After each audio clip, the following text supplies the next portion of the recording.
warahmatullahi wabarakatuh.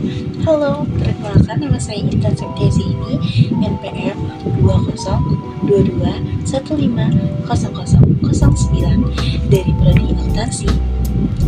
Halo teman-teman semua, dan Bapak Hendri selaku dosen etika profesi yang saya hormati. Hari ini saya akan mempresentasikan atau menjelaskan materi sesi 9 dari mata kuliah etika profesi dengan topik etika dalam akuntansi keuangan dan akuntansi manajemen. Akuntansi keuangan. Teman-teman tahu gak sih akuntansi keuangan itu? Kalau nggak tahu, biar saya jelasin ya. Akuntansi keuangan adalah bidang akuntansi yang fokus pada pengolahan data keuangan dan penyusunan laporan keuangan yang ditujukan untuk pihak internal maupun eksternal loh teman-teman. Nah, ada contohnya nih, yang laporan ini digunakan oleh siapa-siapa aja. Ada manajer, investor, kreditur, bahkan pemerintah loh teman-teman. Ada 3 ciri utama nih dari laporan keuangan, yaitu yang pertama harus bersifat umum dan bisa diterima oleh semua pihak. Yang kedua, menyampaikan kondisi keuangan dan hasil usaha perusahaan. Yang ketiga, menyajikan informasi historis secara kuantitatif dalam bentuk mata uang.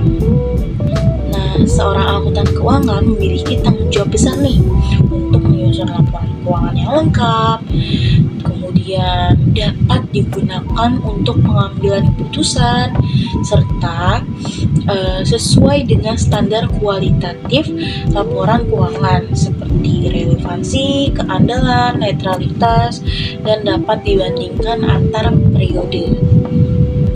Teman-teman tahu gak akuntansi manajemen? Berbeda nih dengan akuntansi keuangan sebelumnya. Akuntansi manajemen lebih fokus ke arah internal perusahaan. Menurut IAI, akuntansi manajemen adalah proses identifikasi, pengukuran, dan komunikasi informasi keuangan untuk membantu organisasi dalam perencanaan, pelaksanaan, hingga evaluasi kinerja dan penggunaan sumber daya. Ada 5 tanggung jawab seorang akuntan manajemen, yaitu 1. Perencanaan, yaitu termasuk menyusun target dan sistem pemantauan.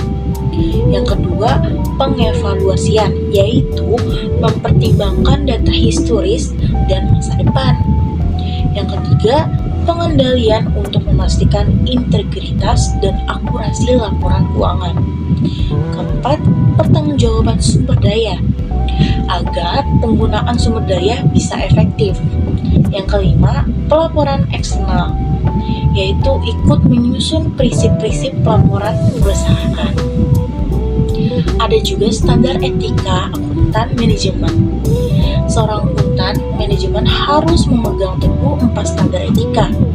Apa aja sih? Yang pertama, yaitu kompetensi, menjaga pengetahuan dan keahlian yang memadai. Yang kedua, kerahasiaan, tidak membocorkan informasi rahasia tanpa izin. Yang ketiga, integritas, menjauhi konflik kepentingan, tidak menerima suap atau hadiah yang bisa mempengaruhi keputusan. Yang keempat, objektivitas, menyampaikan informasi yang jujur, lengkap, dan relevan. Terakhir, kita masuk ke topik whistleblowing. Teman-teman tahu whistleblowing? Whistleblowing adalah tindakan ketika seorang pegawai membocorkan pelanggaran hukum atau etika oleh perusahaan kepada pihak luar, seperti pemerintah atau media sosial atau media manapun. Pegawai yang melakukan whistleblowing dilindungi oleh hukum, namun perlu dicatat, Jika laporan hanya disampaikan ke pihak internal perusahaan, maka itu belum dianggap whistleblowing dan tidak dilindungi hukum. Pegawai harus yakin bahwa laporan yang dibuat memang benar-benar melaporkan tindakan ilegal dan punya dasar yang kuat.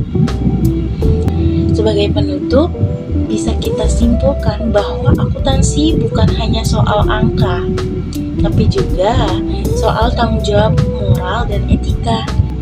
Baik akuntan keuangan maupun manajemen wajib menjaga integritas, kejujuran, dan objektifan dalam pekerjaan. Demikian yang saya dapat sampaikan. Terima kasih atas perhatian teman-teman semua. Wassalamualaikum warahmatullahi wabarakatuh.